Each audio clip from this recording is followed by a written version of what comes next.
So today's a little different video, and this is one I've been planning on making for years. The problem is, every time I go to try to make it, I kind of get emotional and I just stop. Because this subject is really emotional to me. I mean, it means so much to me. So I'm going to give my case on who I think is the greatest electric guitar player of all time. And I can honestly say I don't think it's even close. And there are many amazing guitar players out there, many amazing guitar players. But the person that I think is the best stands head and shoulder, and I'm going to tell why I think he's the best. And I think it's a good argument. You're welcome to tell me where I'm wrong or why I'm wrong in the comments. That would be great. But I'm going to give you my case. And if you differ in opinion, then please let me know, because I'm open ears for anything anyone has to say. I love the guitar, period, and I love so many guitar players. There's very few guitar players I don't care for. And if you watch my channel, you know I'm a positive guy, so I would never tear down one player to build up another. So before I do anything, I want to talk about the player a lot of people consider to be the greatest electric guitar player of all time, who I happen to love a lot, and that's Jimi Hendrix.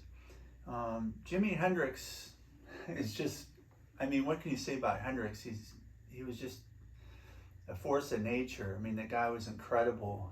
And, you know, I think with Hendrix, I always considered Hendrix more, he worked more from kind of an amalgamation of different influences, where, you know, if you look at what was going on in the 1960s, before Hendrix came out in '67 with Are You Experienced, you had like Pete Townsend experimenting with feedback. You had Eric Clapton using the wall. Fuzz was coming out. You had the Beatles in the studio creating these incredible albums, you know, with atmosphere and textures, you know. And for me, Hendrix was freaking amazing. And I would be happy to give him the second slot, because I think he deserves it. To me, Hendrix is the second greatest electric guitar player of all time, hands down. If you look at his playing, his use of vibrato bar and the fuzz and all that was just amazing. But it was more textural, you know, where the player I have in mind is completely different. I mean, came from a completely different planet than Jimi Hendrix. You know, so Hendrix was an incredible songwriter. I love his lyrics. You know, the lyrics were influenced kind of by Bob Dylan and a lot of things going around.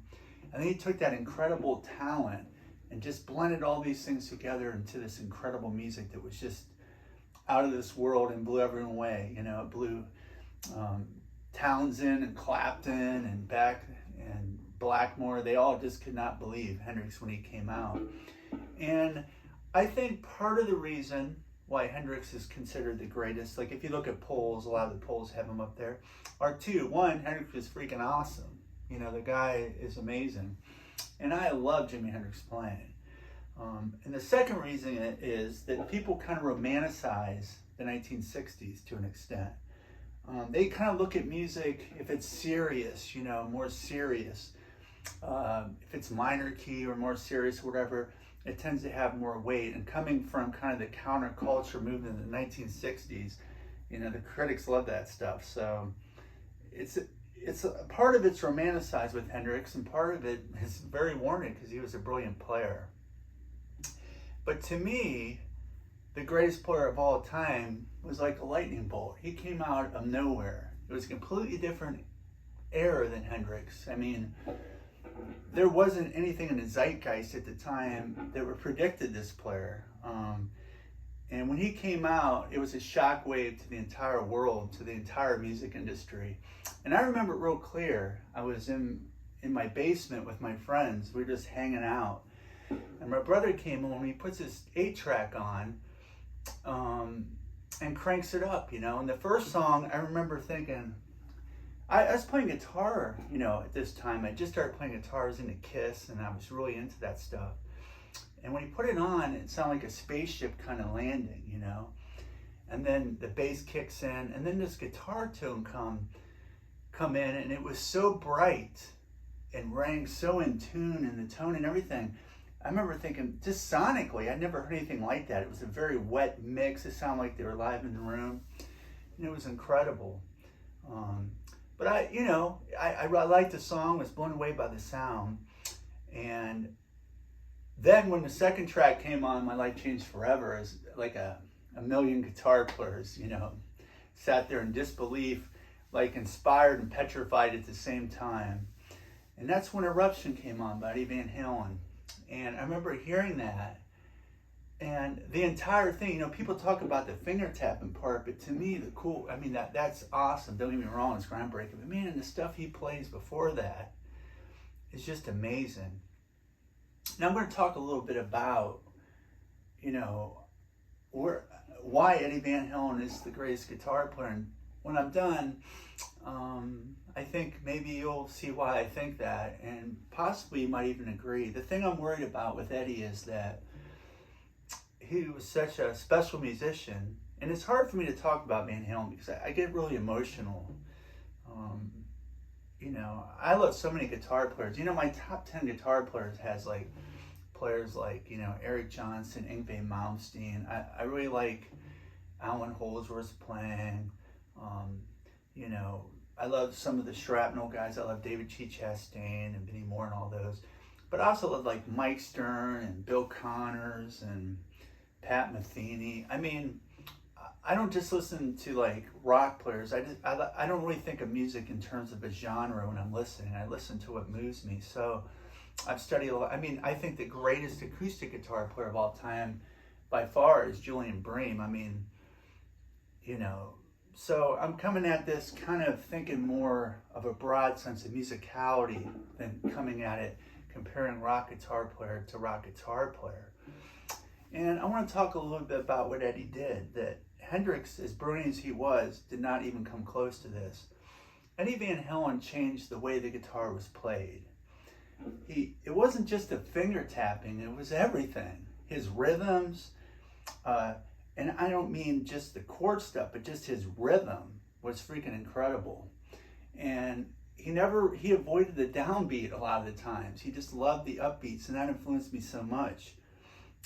His note choice was kind of avant-garde at times, So like the way he played guitar changed the world, the way the guitar sounded. And to me, there's still no better sound than those early Van Halen records. It's organic, it's crisp, it's breathing. That sag in the amp, that attack he had was immediate, but there was a sag to it. The way, the sound of that Marshall, and really it's in his hands because I'll give you, people talk about his famous Marshall, but it was really any Marshall he could get that sound with. The first tour Van Halen did, he took out his vintage Marshall, his prized Marshall that he used all those years. But on the second tour, he used new Marshalls. He's like the JMPs and stuff I was reading on some of those tours and later tours. They weren't even new amps. They were amps from that era. And it sounds like Eddie. If you listen to some of the bootlegs, I just went out and bought like 20 bootlegs. And I've been listening to him of all the early years, And if you listen to like him when he played over in England, I think it was Manchester maybe, that is some of the greatest sounding guitar I've ever heard. And the attack and the energy, nothing comes close to that. So the way Eddie played guitar is one thing. The way his guitar sounded is another. And then the guitar itself, he changed the guitar itself. My Beretta right here, I play single pickup guitars because I love Eddie Van Halen. I love the brightness. I was almost disappointed when we went to a neck pickup some, but it sounds so good because Eddie's ear and everything was great. It wasn't muddy at all. But, if you were alive back in 78 when that album came out, you remember there was nothing like that. Yngwie would come out a few years later and he blew everyone away. But man, something about Van Halen was lightning in a bottle. Eddie Van Halen's like a once in a century artist. In fact, I'd go so far as to put Eddie Van Halen up there with like the top 5 or 6, musicians of the 20th century. If, off the top of my head, I'd put Bela Bartok as 1. I'd put Charlie Parker as 2. I'd put Miles Davis, no order. Miles Davis would be like 3. You have like Art Tatum, who's amazing, Django Reinhardt, Julian Bream, as I was talking about. And they're all amazing, and they all just transformed the instrument. Louis Armstrong was soloing. And then you could put Eddie Van Halen in there, because as brilliant as those guys are, none of them have a line of demarcation like Eddie Van Halen. There's the before and there's the after. And it was like in bass, it was like a bomb going off, and it really was. It was absolutely unbelievable, the influence he had. And then, a few years later, he would do this like almost avant-garde soul. That's the thing about Eddie. To me, he reminds me like Bela Bartok. They have a lot of similarities. They're both incredible rhythmic players. Their sense of rhythm was just extraordinary. I listen to the old Bela Bartok recordings all the time. He's one of my favorite composers. And if I listen to him playing the piano on the old piano roll recordings, or if I listen to Bela Bartok play on some of the recordings he did, like Benny Goodman and stuff, his sense of rhythm is incredible. And what I mean, you hear a lot of times people talk about playing on the beat, or ahead of the beat, or on top of the beat. And a lot of that's kind of a misnomer, because if you listen to the great, players like Bartok or Parker or Miles Davis or any of them, a lot of times they're on that quarter note. They're on top of the quarter note, but it's all the stuff going on around it. Or they avoid the quarter note. They just, avoid the quarter note and start the phrase in the E and a ra and end on the E and a ra. And man, Eddie Van Halen had that down. And he has the rhythm and the swing. You could take like Eddie Van Halen, pull him out of Van Halen in 1978, put him in a time capsule, shoot him back to the swing of the 30s. And you wouldn't even harmonically, if he's not playing what they're playing, his rhythm is so strong. And his ear, his falling down the stairs, landing on his feet like he talked about, would have guided him through, and he would have swung so hard, those guys would not have believed what a great, his sense of rhythm, and it's talked about a lot, but if you think about it, it's extremely rare for a player, especially in rock music, to have a feel like Eddie Van Halen. He grew up listening to all these big band albums that his dad would be playing or practicing to. Him and his brother just could swing so hard, and they did it together, and it was ingrained in his DNA. And I was thinking about, how would you describe Eddie Van Halen's playing and how it hit people back in 1978? And to me, it'd be like sitting on your porch in any city or town in America, and just sitting there one evening and watching like a Camaro drive by and cranking on 8-track Eruption. It was almost like hearing Bela Bartok or someone like that. If you analyze Eruption, he has all the elements of the great composers, And if you compare it to Bela Bartok, it makes total sense, because he was mixing modes like Bela Bartok. If you look at like the one part of Eruption, he's mixing the major and minor pentatonics, throwing in a flat 5, doing those symmetrical shapes. None of that even makes sense, but in Eddie's hands, like Bela Bartok, it makes sense. And you combine both the rhythms. It was like, in a way, like, I'm just using the Bela Bartok comparison now, but it's kind of like they both were similar in that Bartok, studied folk music. He was a very curious individual. And I think that curiosity is what separated Eddie from everyone else. He was curious on his own terms, and he would, like Bela went out and sought like, traditional folk music from different parts of the world, and would utilize that and create new voices harmonically, and take some of those folk rhythms and apply it to, more outside kind of stuff. But he always had that home base with that rhythm. Bela Bartok's rhythm's incredible. And Eddie has that too, and he had that rare gift to be able to play anything and make it accessible because of his sense of rhythm and his musical intuition. And, you know, it's just astounding. Like, so, you could take, like, you know, the intro to Little Guitars or Cathedral. Like, for instance, Cathedral, he's just moving major triads around, kind of modulating keys and stuff, but he's doing it in a way that's so beautiful, you know. Spanish Fly, I mean, as a piece of music, Eruption, Spanish Fly, the intros of Mean Streets, they're all mind-blowing. And they're just pieces of music, little etudes, like classical etudes or something. It's incredible. I can't think of another musician that did that. And then when he released an album, it was an event. So, like, you know, for the gift of guitar players between 78 and 84 is absolutely, it will never happen again. I mean, no one did that. 78, Van Halen 1 comes out, the entire album blows everyone away. Blows the whole world away. Van Halen 2 comes out, you have Spanish Fly. He doesn't need effects.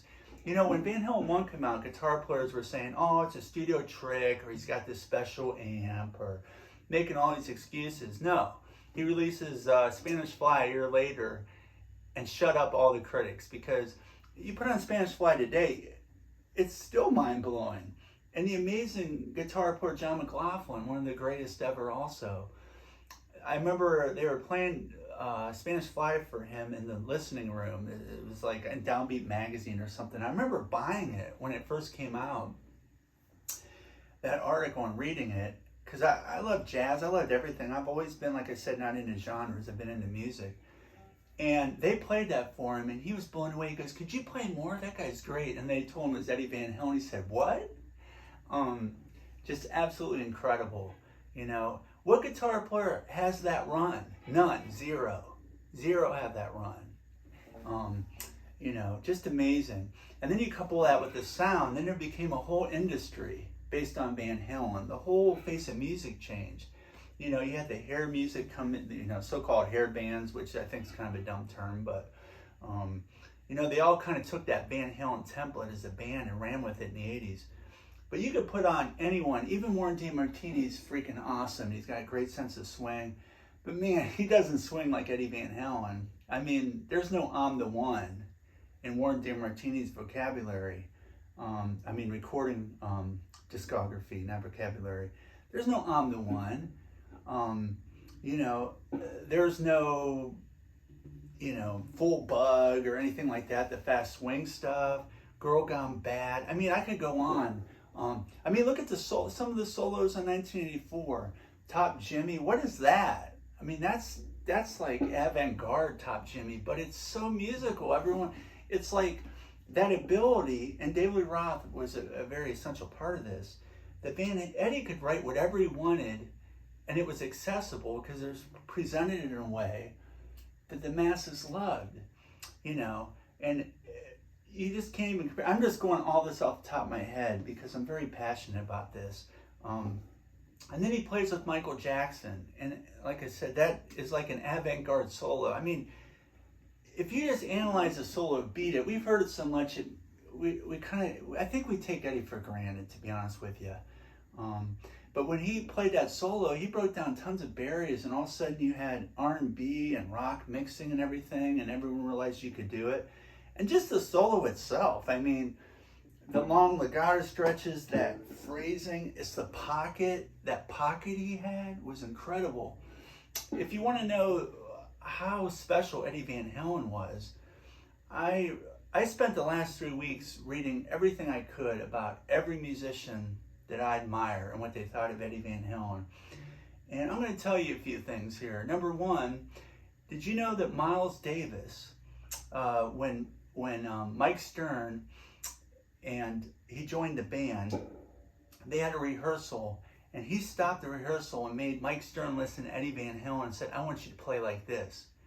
Miles Davis wrote Eddie Van Halen a letter and expressed to him how much he loved his playing. I remember, I think I read that Alex was talking about that.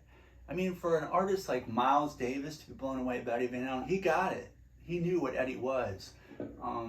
Pat Metheny is a huge fan of Eddie Van Halen. In fact, Pat Metheny, who I consider to be a genius, will go down anytime he could catch Van Halen, he would see him. He said he used to go see him, and one time, I think it might have been the first time he saw him, an A&R rep there on the same label gave him some tickets. So he went down to check Eddie out, and he happened to go backstage and introduce himself, and Eddie had no idea who he was because Eddie wasn't a jazz cat. He loved fusion and Holsworth, but he wasn't in the weeds with it. I think he loved Tower of Power too and stuff like that.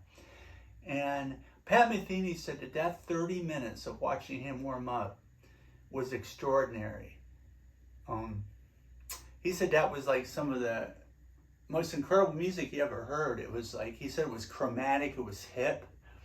It was, he even compared him to Holsworth in a way. He said he was an extension from Holsworth in the sense that when he took it and did his own thing, but it appealed to the masses, and that's the thing I want to talk about too. I think if you were going to compare one 20th century figure to Eddie Van Halen, to me the perfect comparison is Frank Sinatra. Now this sounds kind of like a weird comparison, probably even more weird than the Bela Bartok comparison, but if you think about it, what artist other than Eddie Van Halen and Frank Sinatra were two virtuosos that come out, change the face of music?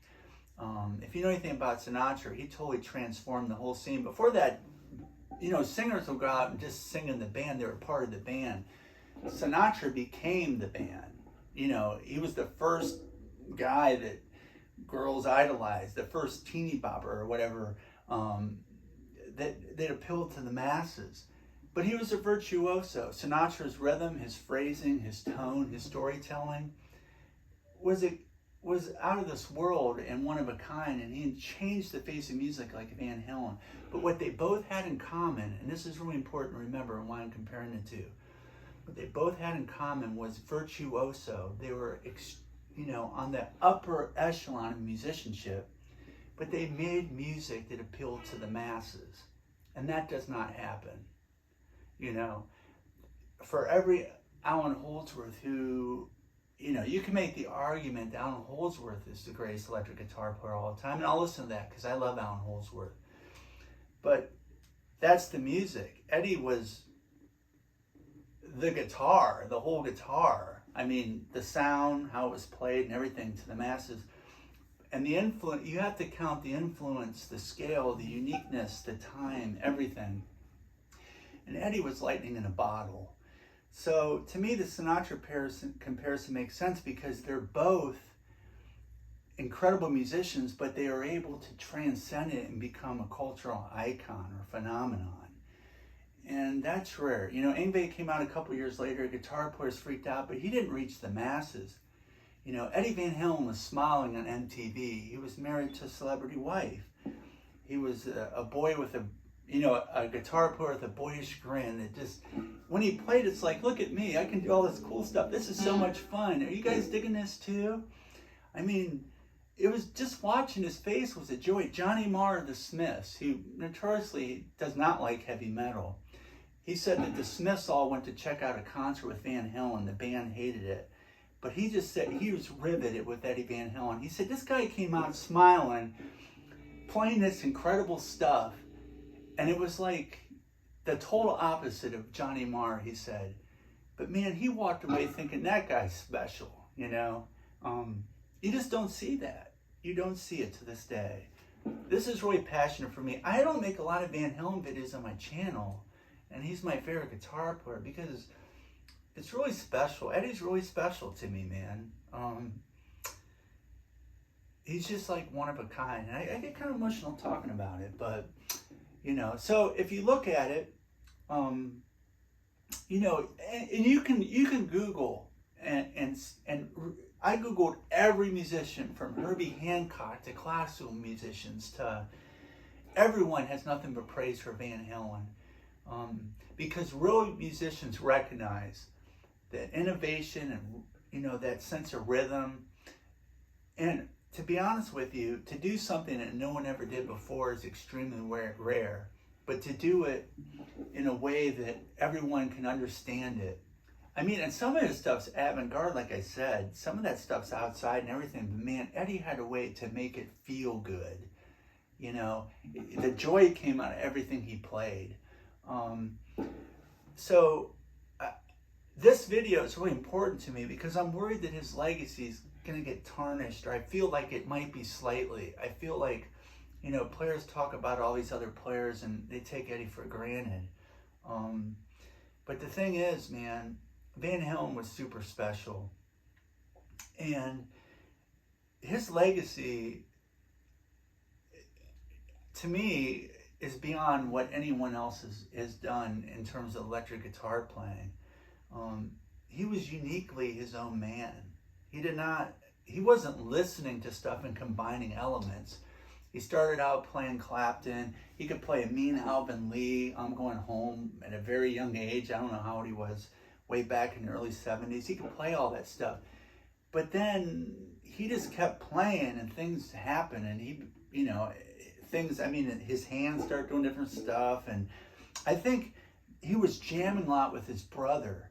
So he wasn't playing to a metronome. And another thing, if you watch Eddie play, when he plays those high-speed tempos, I'm going to talk about this a lot in some future videos, but Eddie was a jazz player in essence. And Pat Metheny said that too. He said, I always considered Eddie more of a jazz player. How many rock guitar players you watch play fast swing at like 220 something or higher on the metronome, and just everything is in the pocket, and the thing is, he's not playing on the beat. He's playing in the cracks of the beat. So he's playing 3/4, phrasing off the 3/4, starting his phrases in the E and the E and the and it just feels so good. You know, it's just incredible to hear that stuff.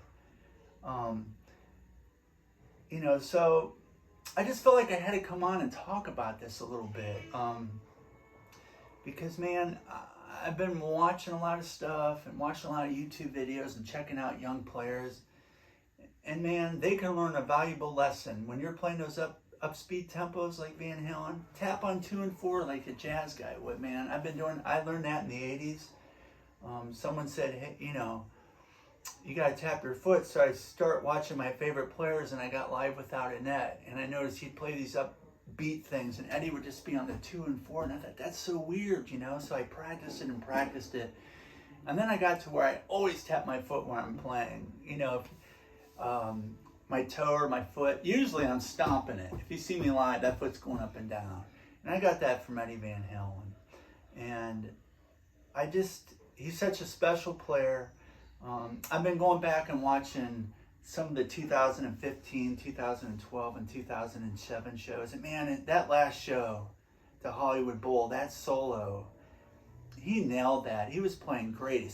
We haven't talked about his picking. I love picking. That mechanic he had like a couple different ways to pick. He would do that floaty kind of, rotational kind of move. Then he would kind of do, and Troy Grady, who Cracking the Code, where he broke these down great, he would do where he put the wrist on the side and kind of do more of a wristy thing like that. And then he'd also hold it between the thumb and second finger, as most of you know. But then a lot of times he switched to thumb and index to use the vibrato bar, and he tapped with his index finger. He was doing all sorts of cool stuff, switching up the techniques. And that's not even getting to the texture of his playing. Eddie Van Halen had a sag kind of thing to his playing that wasn't even the amp. If you listen to On Fire, he plays that rhythm. He's doing those downstrokes right in time. He's not slamming the string, but he's hitting with such a rhythmic authority that string's flopping. You can hear that string flopping, but he's right in time. It's that intent. And Miles Davis said the intent's what matters the most. And Eddie Van Halen always had an intent. And here's another thing why he was the greatest. He was always in the flow state. You could watch any Van Halen concert, and he was just feeling it, man. He wasn't thinking. He was feeling it. He had that rhythm. He's running around the stage playing I'm the One or something, or any of one of his incredible rhythms, and he's playing it perfect and in time while having fun. He's smiling. He's not thinking about it. It was in him. And a lesson a lot of the young players can learn today from Eddie is you got to feel the music. I watch these videos of these guys playing incredible stuff, and they're not even moving their body. It's like robotic. And I'm not knocking it because it's awesome, and I get a thrill hearing these incredible players nowadays. I really do. I'm not old man, get off my lawn. But man, it's not Van Halen's organic feel.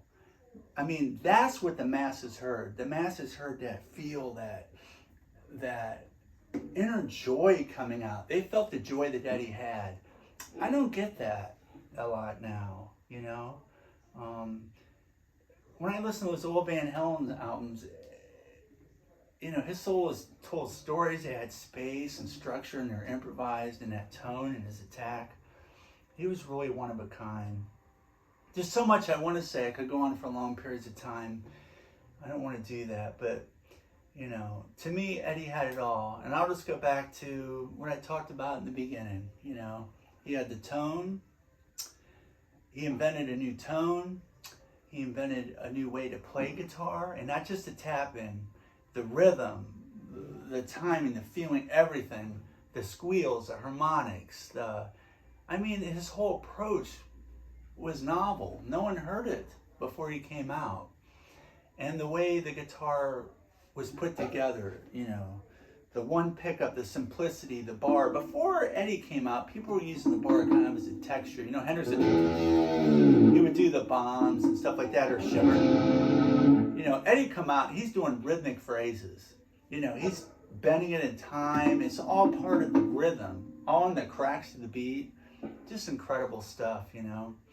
I remember 1978, and I remember just listening to Van Halen thinking, I want to do that. How do I do it? I remember sitting down and trying to learn Eruption with one hand, and I remember I was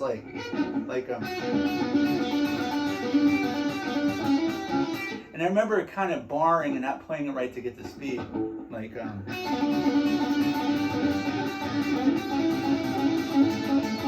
you know, and I had it worked out because I went out and bought this book that had the notation, and I just figured I didn't know how to read notes, so I got a Mel Bay book and compared the notes back and forth.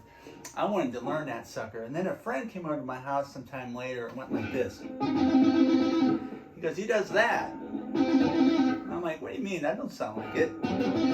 So then I was just like, well, let's see.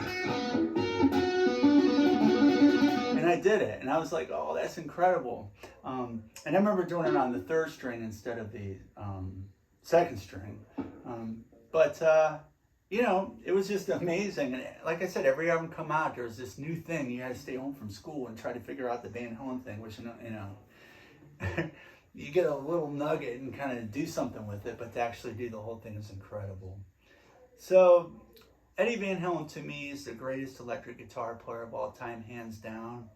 He's the greatest innovator, not just in terms of sound, but in terms of how it's played, how the guitar's put together. He was the most influential guitar player, hands down. More money was made off of Eddie Van Halen's guitar playing in terms of equipment, people starting bands, wanting to sound like him than any other guitar player. I mean, it's a whole industry, the Van Halen sound. And to this day, people still talk about that sound and playing with hushed tones, you know, like, you know, it's just amazing. So Eddie, this cool book by Neil Zlazauer, I think his name is. It's just awesome, man. So if you guys aren't doing anything tonight, the homework is this. Go home, relax, do what you have to do to get relaxed, you know, whatever you need to do. And then put on Van Halen 1 and pretend like you're listening to it for the first time. And I guarantee this, you could put on tons of amazing solos. You could play me Devil Take the Hindmost by Alan Holdsworth. You could play me Machine Gun by Hendrix or Star Spangled Banner. You could play, I mean, there are thousands of great solos. And as great as those solos are, you play that solo, and then on a nice stereo cranked up, I put on Eruption. I don't care how many times you heard Eruption. I guarantee when you're listening to Eruption, you're not thinking about those other solos even all these years later. And I still listen to Eruption all the time. Probably every couple weeks I'll put it on. And, you know, to me, I have that joy remembering hearing it the first time. And all those memories come back. It reminds me why I started playing guitar and why I love the guitar. And anytime I hear Eruption on that, you know, whatever, 10-year-old, 11-year-old kid again in his bedroom wanting to play like Eddie Van Halen. And all these years later, his impact, I'm worried it's going to be forgotten. I don't want people to think of him just as, you know, the guy in the rock band. He was one of the greatest musicians of the 20th century, hands down.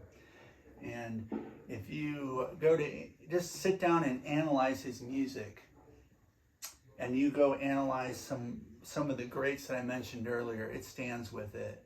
It's unique, it's expressive, it's unpredictable, it's funny, it can be dark, it has all of the human emotions in it, it tells a story, and it's all wrapped in a smile.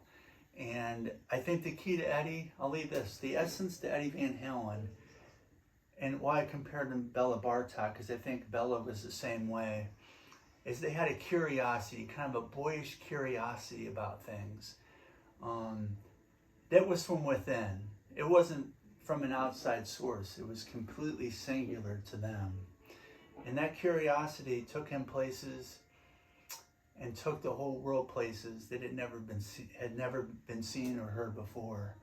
And I think we owe Eddie Van Halen, every guitar player owes him a tremendous amount of appreciation and thankfulness, because we got to live in a world where Eddie Van Halen played, and I wouldn't trade it for anything. So anyway, I just wanted to come on and talk about this. It's just from my heart. I'm not going to edit this video. It is what it is. I might have one edit, but that's it. I just want to come on, and to me, Eddie's the greatest electric guitar player of all time, hands down. And if you got a better argument, tell me a player that's influenced more people. Tell me a player that changed the sound of guitar as much as him, and name me a player that changed not just the note choice, but physically how it was played. And if you can do that trifecta, then hats off to you, and I'll agree, but I can't think of one that comes close. So until next time, hope you guys are all doing good, and take care.